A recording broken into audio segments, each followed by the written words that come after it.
Good afternoon. It is Zerlath, Eternal. And, I find it amazing. It's not happening. It's really not happening. This is just, if you're looking at it, this is just Iran. Right? You're getting, from what I can completely ascertain, you're getting effectively from the Sunni Islam world, you are getting utility support for the efforts of Israel and the United States against Iran, with absolutely no backdoor input from any of Iran's alleged allies. Mum's the word. Has the global community come out in condemnation yet? I don't think we're going to see World War III. I think that there's something that is obvious to people on the global stage, that a lot of people that think they're paying attention but don't realize they've only been paying attention to one's particular angle of what's going on, right? Best example I can give you is we have something else in the pattern that nobody will talk about, and that's the economic angle. Iran is just like every other socialist country. It's just that their social reform regime happens to be under Shia Islam. So it's the same thing as Venezuela and all these other countries like Cuba, except instead of being atheist, they're theocratic. They're the exact opposite of that. And it ought to be more obvious, but it's not, because you're assuming that because you're looking at one particular angle of a nation, you think that that nation isn't a bad thing. And I don't care about the nukes thing. The nukes thing is kind of horrendous horseshit. I'm not even sure nukes are real. I just think we might be testing different kinds of conventional bombs that explode in very interesting ways. And they're just big. And they're perhaps figuring out how to make conventional bombs in very compact designs. And then the rest is a lot of propaganda and psyop covering up fire bombings, because whether nukes are real or not, the fire bombings of Hiroshima and Nagasaki predated their alleged nuke. Which, if nukes don't exist, then that nuke was probably more like the MOAB, called the Mother of All Bombs, which is what Trump 45 dropped in Afghanistan and took out the core infrastructure stronghold of Al-Qaeda.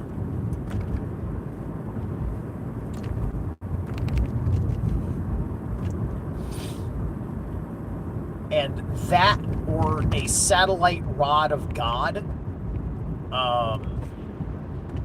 which is like a tungsten steel rod that's dropped from I think they're satelloons, from a satelloon in low Earth orbit as a tactical strike. Sometimes they cause an isolated earthquake incident. It's believed that a rod of God was also used by Trump attacking Iran after a recent nuclear issue, and then they had this earthquake right in the region of which we were talking about, a nuclear facility in Iran being developed. right?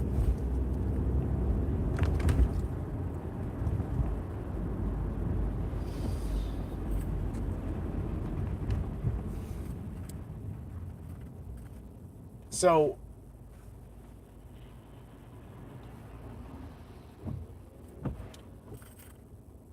being about peace, being about respecting national sovereignty does not matter when somebody's behavior is out of line. And regardless of the chicanery of the Jews and what we think we know and understand about what we have proven is Mossad operations, that we think that dismisses the prima facie behavior and rhetoric of the conversation the whole regime wants to have with everybody in the world.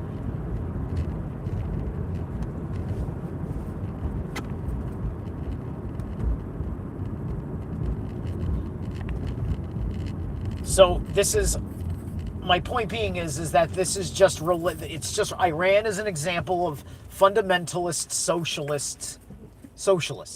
The nationalism is irrelevant, because if the globalists are all like that, then it's even worse, because you can't even be socialist on your own fucking terms or have your own nation's organized moral value system. And at the end of the day, when you're horrible to your people, when you're horrible to your fucking neighbors, you've given them an excuse to say, well, this was our conspiracy plan, but, you know, thanks for acting like we should be using that plan. But I don't think that this is working the way the globalists wanted to, because I think this is just Iran's behavior without the script. Why? Because I don't believe this script called for the elimination of ISIS, which was Shia Caliphate prophecy stuff. All of that stuff has its Iranian Ayatollah root, meaning the seeds of ISIS had been neurolinguistically adapted into the Shia culture over time after the revolution was sparked in Persia.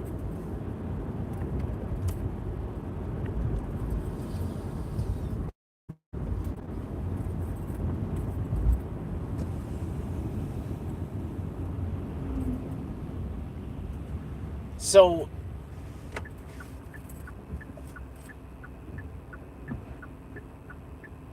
when the world changes, and the war is not the change of the world, the behavior and persistence of people that would not be reasonable. Iran would not come to table. I've repeated that a couple of times. If they're not coming to table and you still believe it's a conspiracy, then let them have their fight. Because obviously Iran wants to run their script, America wants to run its script, and Israel wants to run their script, and the fucking Sunnis want to run their script, and nobody's interested in interfering with the rest of the fucking theater of war. That is obvious to me. And I have to fucking submit my ideals to reality.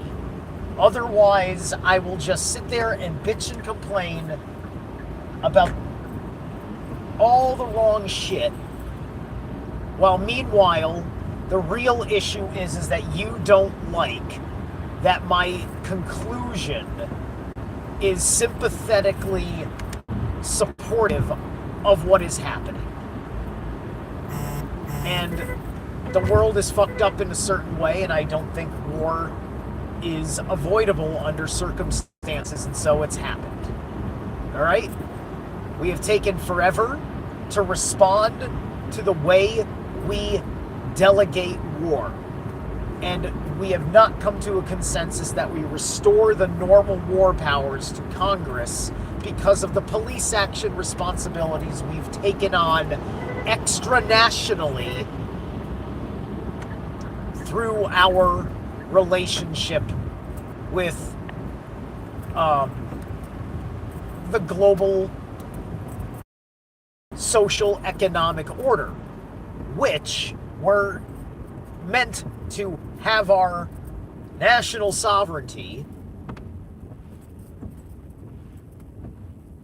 and address said order, which is just our level of getting along with the world. Is the world fucking us over or not? You know, this is just shit that you would do, that you would speak of irregardless. I'm going the wrong way. Irregardless of whether you were an empire or not, whether you were nationalist or globalist or not, capitalist or socialist or not. You'd be having this fucking question. And you're coerced into a lot of fucking false ideas about how it all works. And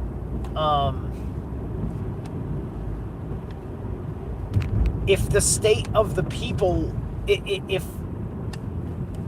the unfortunate reality is that they're going to continue to go through with it, it's going to be there for them.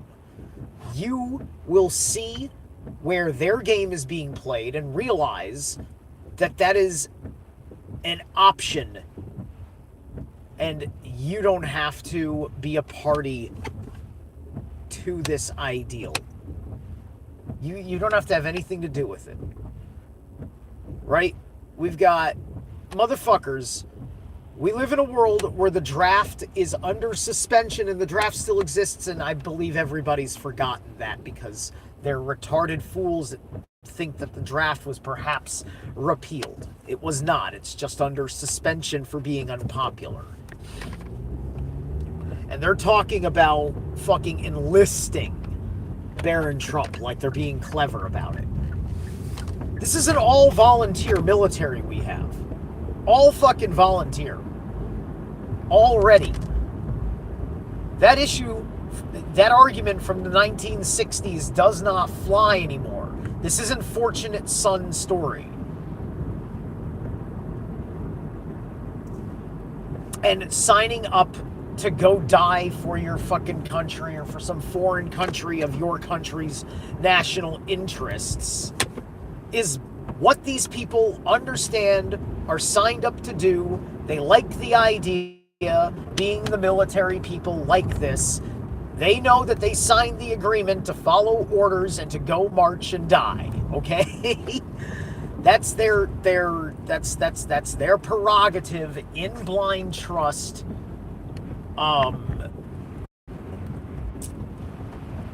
Because of our prerogatives of blind trust of who they are going to blindly trust. And I'm not impressed because one fucking guy broke his hand in a protest that said nothing other than what everybody else on the internet is saying, which they know that everybody on the internet is saying, from half of the conservatives to all of the fucking liberals.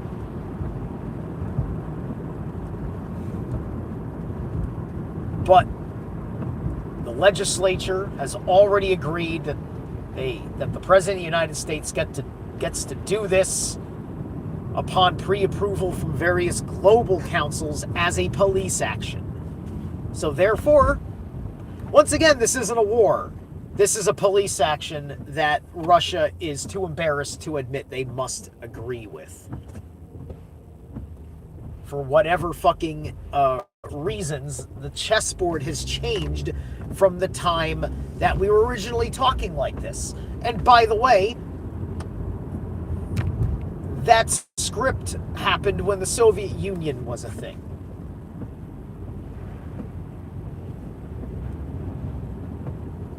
So you tell me, right? You tell me what was in the plan book.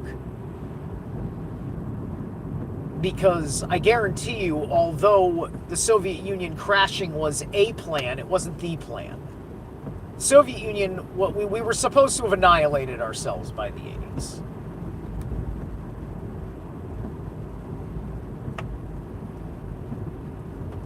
But that didn't happen.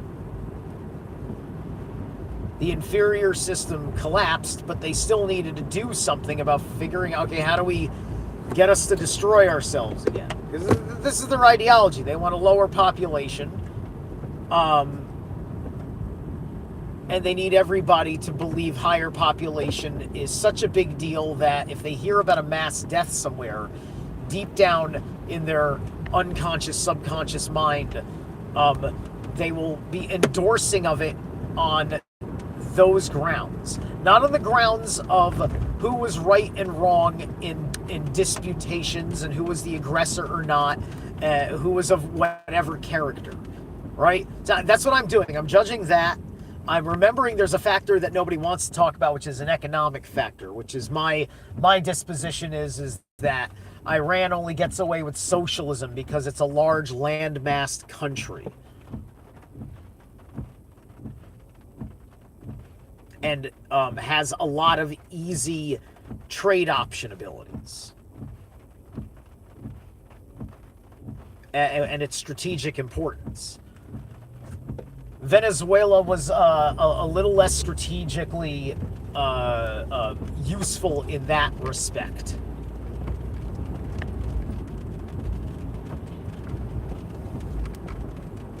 Anyway.